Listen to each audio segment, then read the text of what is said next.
तरी थेट दृश्य आपण पाहतो शिवतीर्थावरची राज ठाकरे यांच्या मातोश्री बहीण देखील या ठिकाणी उपस्थित आहेत आणि उद्धव ठाकरे आदित्य ठाकरे काही वेळातच या ठिकाणी पोहोचतायत।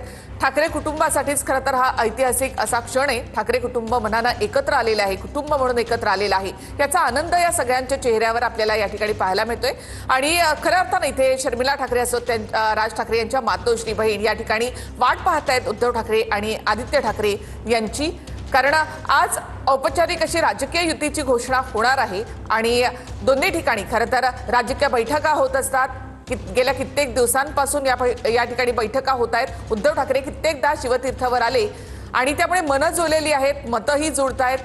त्यामुळे आता राजकीय युतीची घोषणा देखील होते, त्याची उत्सुकता इथे आपल्याला राज ठाकरे यांच्या कुटुंबियांच्या चेहऱ्यावर देखील पाहायला मिळते।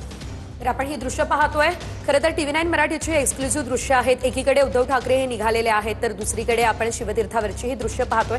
खरं तर आजचा दिवस दोनही पक्षांसाठी अतिशय महत्त्वाचा म्हणावा लागेल, किंवा ज्यावेळेस राज ठाकरे आणि उद्धव ठाकरे हे एकत्र आले होते त्यानंतरच राजकीय वर्तुळामध्ये युतीच्या चर्चा सुरू झालेल्या होत्या आणि अखेर आजचा तो दिवस उजाडलेला आहे ज्या दिवशी अधिकृतपणे ही युती जी आहे ती जाहीर केली जाणार आहे। शिवाय कशा प्रकारे महापालिका निवडणुका लढवल्या जातील, जागा वाटपासंदर्भात देखील माहिती या दोनही बड्या नेत्यांकडून आज दिली जाणार आहे।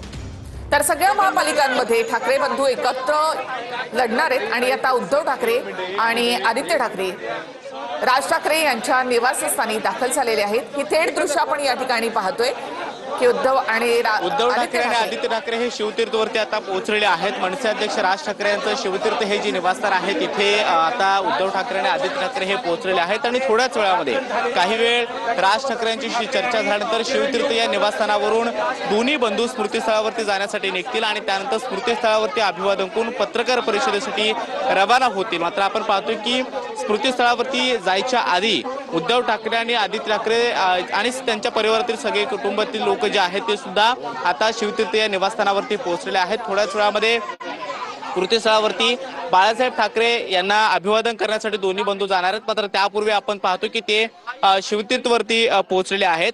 याच्या आधी सुद्धा अनेकदा अशा पद्धतीने उद्धव ठाकरे यांनी राज ठाकरे यांच्या शिवतीर्थ निवासस्थानावरती भेटी घेतलेल्या आहेत किंवा कौटुंबिक कार्यक्रमानिमित्त दोन्ही बंधू एकत्रित भेटणं असेल किंवा राजकीय स्वरूपातल्या युतीसाठी ज्या काही मॅरेथॉन बैठका झाल्या त्या सुद्धा शिवतीर्थवरती झालेल्या होत्या। संजय राऊत असतील, अनिल परब असतील हे सुद्धा आलेले होते आणि आज युतीची घोषणा अधिकृतपणे करण्याच्या आधी आणखी एक भेट जी आहे ती शिवतीर्थवरती दोन्ही बंधूंची होताना पाहायला मिळते आहे। सध्या आपण पाहतोय की आदित्य ठाकरे त्याचबरोबर उद्धव ठाकरे आणि रश्मी ठाकरे सुद्धा आल्याचं कळतं आहे। शिवतीर्थवरती काही वेळ चर्चा करून आणि दोन कुटुंबातील सगळे एकत्रित कुटुंबीय जे आहेत ते आता स्मृतीस्थळावरती जातील आणि तिथून पत्रकार परिषदेसाठी वरळीच्या हॉटेल ब्लू सी मध्ये पत्रकार परिषद जी आहे ती 12 वाजता होणार, त्या पत्रकार परिषदेसाठी रवाना होतील। मात्र त्यापूर्वी आपण पाहतोय की शिवतीर्थवरती पुन्हा एकदा मनसे अध्यक्ष राज ठाकरे यांचं जे निवासस्थान आहे त्या निवासस्थानी दोन्ही बंधूंची भेट होताना पाहायला मिळते आहे। पत्रकार परिषदेमध्ये राजकीय युतीची घोषणा करण्याच्या आधी याच्या आधी ज्या काही जागा वाटपाची चर्चा असेल ती सुद्धा अंतिम टप्प्यामध्ये आलेली होती आणि दोन्ही बंधूंनी जागा वाटपाचा तिढा किंवा जागा वाटपाची चर्चा जोपर्यंत संपन्न होत नाही किंवा नाही तोपर्यंत राजकीय युतीची घोषणा करायची नाही अशा पद्धतीची भूमिका घेतलेली होती। आणि आता आपण पाहतोय की राजकीय घडामोडींना सुरुवात झालेली आहे। महानगरपालिकेच्या निवडणूक प्रक्रियेला जी काही सुरुवात आहे किंवा उमेदवारांचे फॉर्म भरण्यापासून असेल किंवा प्रचाराच्या जे काही तोफा आहेत त्या सुद्धा सुरू होतील। मात्र त्यापूर्वी आपण पाहतोय राजकीय युती ही घोषित करण्यापासून पुढच्या ज्या काही घटना आपण पाहतोय आपली प्रतिक्रिया या ठिकाणी दिलेली आहे विनायक राऊत यांनी आणि ऐतिहासिक दिवस असं सुद्धा म्हणतात। कॅमेरा पर्सन सिद्धेश नाईकचा गिरीश गायकवाड TV9 मराठी मुंबई। ठाकरे बंधू जे आहेत ते स्मृती